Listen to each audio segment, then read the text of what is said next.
Well, good morning, everyone. Very happy to be here, and I appreciate the opportunity to speak with you all, and I'm so happy to see so many friends. And I must say, we have Kravis Center board members and life trustees and supporters in the audience this morning, so I really appreciate seeing all of them. You know, I'm sometimes asked if I got into this business because I was a performing artist in some discipline myself, and the answer is no. I will say, however, that I took the obligatory piano lessons that every young lady born in the South was required to take, and I hated every minute of it. And I did take years and years and years of dance lessons, studying dance, which I loved. But that is not what gave me any sort of performing arts skill. The job as CEO of the Kravis Center, however, did, and that is I did develop a very unexpected performing arts skill, and that would be of the, you've seen the Chinese acrobats with the spinning plates on the tin reeds, and they just go around and they keep spinning the plates to keep something from falling off. That's my skill. That is my performing arts skill, and that's very many days exactly what it's like being the CEO of a major performing arts center. We have now been around, as Bob said. We're going to update that bio, though, because there's a few things that are updated here. We've been around for more than 20 years, this being our 21st season of providing entertainment and arts education opportunities in this community.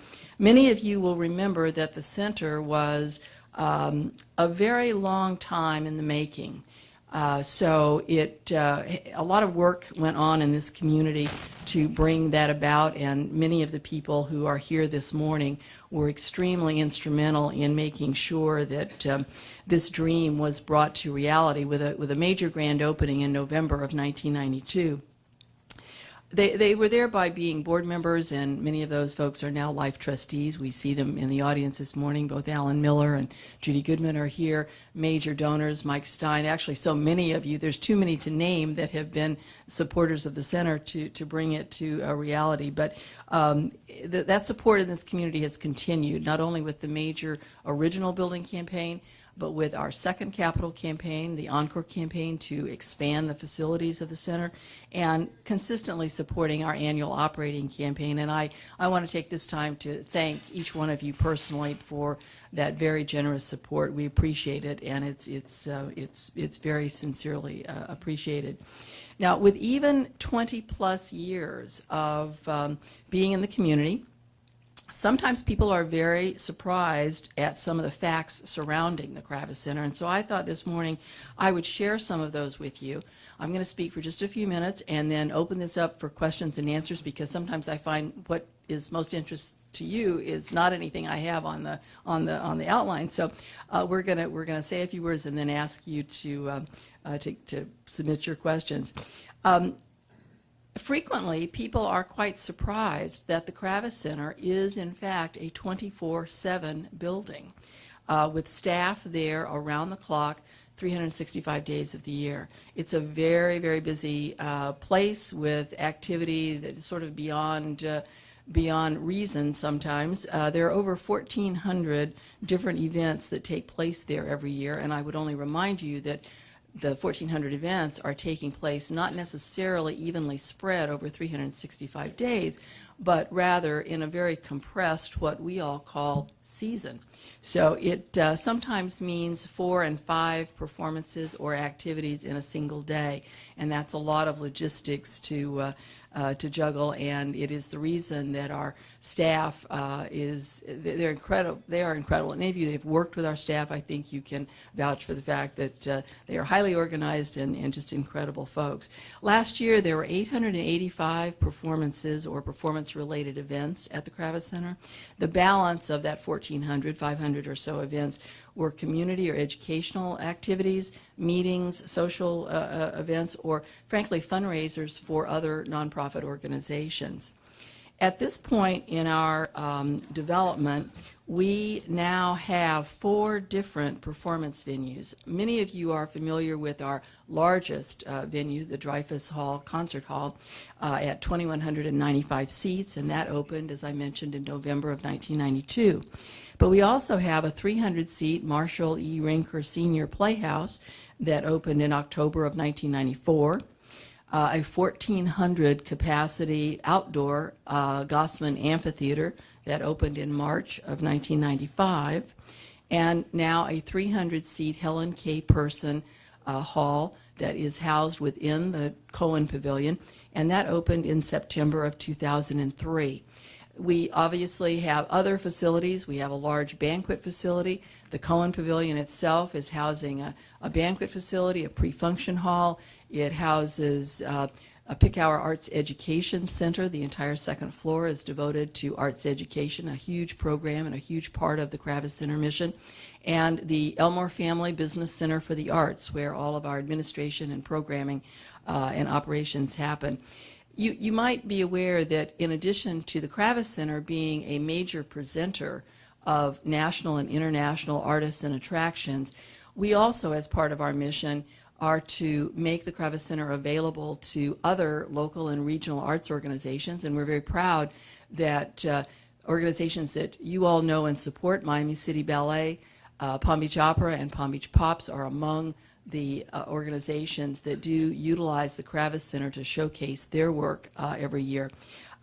But to some of the other things that people are frequently surprised about, annually, approximately 500,000 people, 500,000 visitors come to the Kravis Center each season.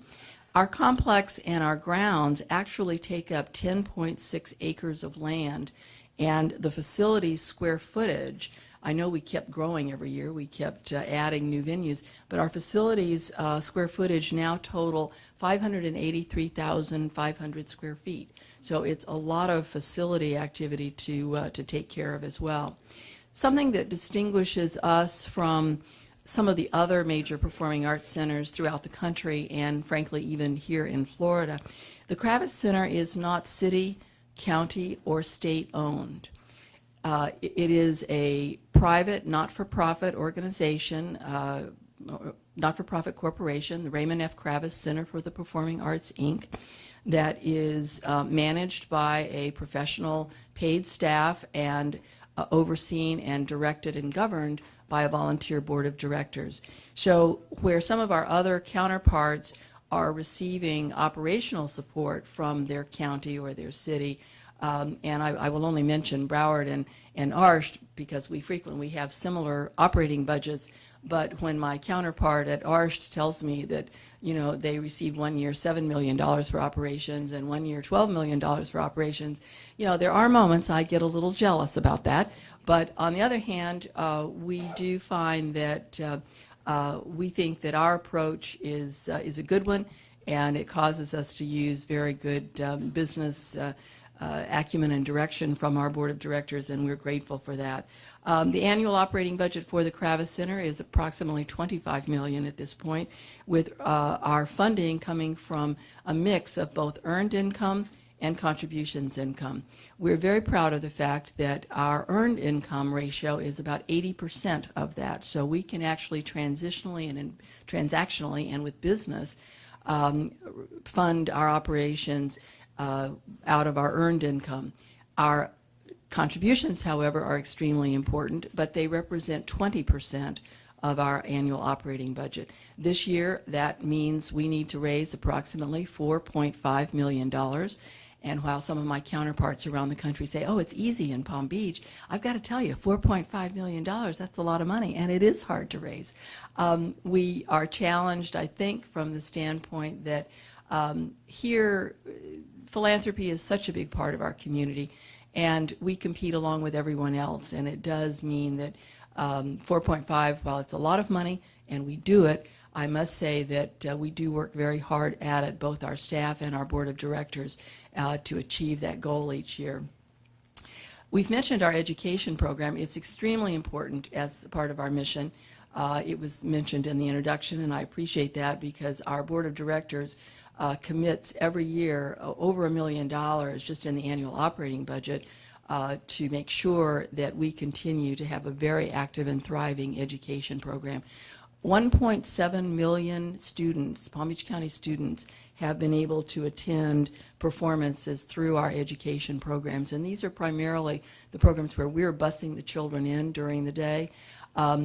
Another unusual thing, unlike some of our counterparts, here the Kravis Center needs to pay for the busing. So in addition to bringing the artists and all of the performances and programs for children to come into the Kravis Center during their in-school time, their school day, we do provide the busing and the transportation as well. We're very proud of an admissions waiver program, which means that no child is turned away from any of our activities due to economic need. And I would say probably roughly 70% of the young people who do come to our programs are on that particular program and are participating in that. What makes all of this work? I've mentioned a lot of activity. We've mentioned a big budget. Well, I have to say first, we have an extremely dedicated and hardworking board of directors. I'm happy Mr. Brown is here this morning. He is on our board, and you're chairman emeritus. But I think he will confirm that the entire group is extraordinarily hardworking. You simply cannot be a name on a list and be on the Kravis Center Board of Directors. They are all truly engaged. They are thoughtful. They are generous. They are courageous. They are so, so smart, and I am very proud to work for them. But for the day-to-day operations, as a CEO, I am blessed with an extraordinary and outstanding team of employees that now number 103 full-time employees and 98 part-time employees, many of whom have been with us for a very long time. In fact, 63% of our employees have been with us for 5 years or more. 31%, 10 years or more, 15%, 15 years or more, and 7% have been with us for 20 years or more. So now I have been with the center for 23 years last month, and I think perhaps from these statistics, you might have to conclude that perhaps my only true skill is in hiring really great people, and I'm very proud of them all. We have several people here today, and I'm going to ask them to stand up if you don't mind. Diane Bergner, Thalia White, and Margaret May Damon. These ladies represent the folks that that actually make all of this happen, and I am so proud to be part of that team with them. I think at this point I'm going to stop and see if any of you have any questions before I maybe even make a little commercial plug for some shows that might be coming up here. So are there any questions that any of you have of me before we conclude? John? How do you put the program together? How much of it is you seeking out performers you want to bring in, and how much of it is people saying, we're going to be in Florida if you want us?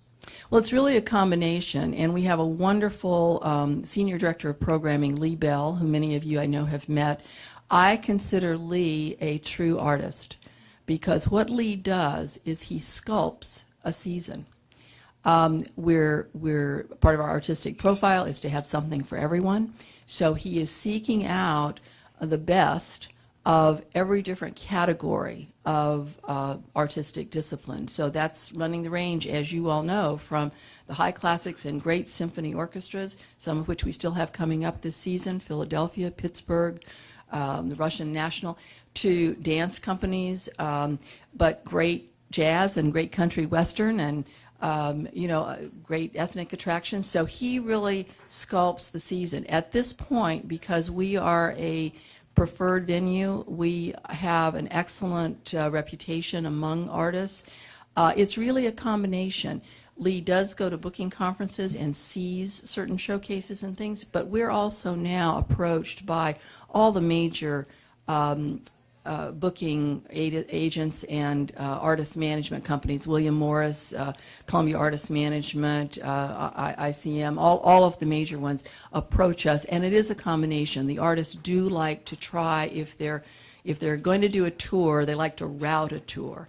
Sometimes what happens is there's an artist we particularly want, and we will be the organizers of the tour. Lee will want to bring them, and he will then in turn call our counterparts in Tampa, in different, Miami. It's hard for us to block book both Broward and Kravis Center, although we're very friendly with both of those organizations, and sometimes we're able to. But it's not much of a stretch to book the same artist in West Palm Beach and in Miami. So we are frequently the ones that are helping put together the tours, and some of our counterparts are doing the same thing. We may get a call from Van Wezel in Sarasota that has an artist they want to book, and they're trying to route a tour, and they'll be calling, Tampa and Orlando and trying to put together a tour. So it's really kind of a combination. But he has an interesting and tough job because it's got to all work financially, and it's got to be something that we believe has audience appeal. We also take seriously an obligation to present to the community things that we know we're not going to make any money on. I've got to tell you that I'm never going to make any money on chamber music. But is it important to bring that to the community? Yes, it is. In our business, we frequently talk about, the Willie Nelsons of the world, where I'm going to make some money there, are going to help pay for the London Symphonies of the world. So it all balances out at the end of the fiscal year, and our board, fortunately, is not looking on a show-by-show basis, because we will have some that sell 100%, 101. Don't ask me how that happens, but sometimes it's even more than 100%, and we'll have others that'll sell 40%. I will say that this year, and I think this is a reflection of the economy, we're seeing much more last-minute ticket sales. So it's a bit of a white-knuckle flight for us sometimes. You're thinking you need to maybe cancel the show. It's just not selling well. And, 3 or 4 days before the show, it sells out completely. So it's a little hard on the nerves, but anyway, that's kind of how we put together the booking and the programming. So, yes, ma'am. First of all, congratulations on that incredible time that you've spent in this community. Having known you Thank from you. the minute you came here, it's just a pleasure watching how you've grown and Thank you. done so much for the community. Regarding labor relations, Yes. I know that right before Jersey Boys, there was a strike. Has that all been smoothed out, settled, or what's Very settled, and thank you for asking. I do want to let you all know that despite what you read in the paper, this was a really good resolution, and we were very happy with it. I want you to know that the Kravis Center and its board of directors did not blink. We made it very clear that we were prepared to cancel all 24 Jersey Boys shows. And we were prepared to stay there and talk until we could hammer out something that worked. In the end, what happened was that the union accepted virtually the same deal that had been on the table last March, presented again in October, presented again in November. So the contract for going forward was the key and was the most important thing to us. We considered it a win, and the decision strategically by our board and our labor committee that had worked on this so hard for so many years was to simply take our win and allow them to claim victory. So while we had decided strategically a number of years ago not to try to counter or correct or straighten out or counterpoint every mischaracterization or every misrepresentation, we had really determined early on that we were not going to play this out in the press, that we were not going to give it any more ink than it needed. I don't think there's any question that that strategy, while it worked well for us at the bargaining table, we sort of did not win the public information piece of this, but we decided that the greater win was the contract going forward. Our board, I think, was very happy and satisfied with the outcome. The back pay issue was a totally separate issue. What was really key for all of us was the contract going forward. And I think it was for them too, frankly. The money was not as important to them as the contract going forward, and we felt the same way. The potential, while 2.6 has been floated out there a lot as the potential that the NLRB had said, actually plus interest would have made it more like 3.6. The $2.2 million figure that has been cited in the newspaper, while we all agreed not to talk about it, that is the accurate figure. It was certainly something that the Kravis Center Board of Directors had planned and prepared for. It was below the number that they had expected and had authorized. So all the way around, we considered it a win, but we thought the smart thing to do for going forward was take our win, be happy, let them claim victory, and move forward. The big key for us was we retained all 14 of our in-house direct hire house crew. They will continue to work on Dreyfus Stage Kravis presentations. One of the key factors of this particular contract is that it is isolated strictly to Kravis Center presentations in Dreyfus Hall. It does not affect any of our renters. It does not affect any of our other venues, not Rinker or any of the smaller venues. So all the way around, we feel like it's a good outcome, and we're looking forward to moving forward with it. And I have to say, the rank and file folks from the hiring hall are happy that it's over. They could not be nicer and more cooperative and glad to be have this thing settled as well. They have worked for years. It's been a bit of a misnomer that they were not working for us. They were. They've been working for us all along. And they have worked very cooperatively with our direct hire employees, and so it's good, and people are getting along, and it's working really great. Any other questions I can answer for you? If not, we look forward to welcoming you all to the Kravis Center for the remainder of this season. We still have some great things coming up this season. Mary Poppins and Jekyll and Hyde and Sheryl Crow and American Ballet Theater. If you have not had a chance previously to see Celtic Woman, they will be at our beautiful Dreyfus Hall on May 11th. It is worth delaying your trip back up north to see this particular performance. And as I mentioned, we still have some great orchestras still to come. So we're looking forward to a great season, the rest of the season. And Lee is working hard on some very exciting things for next year. He's working on it. He's booking it. He is not allowing me to announce anything yet, which is very frustrating.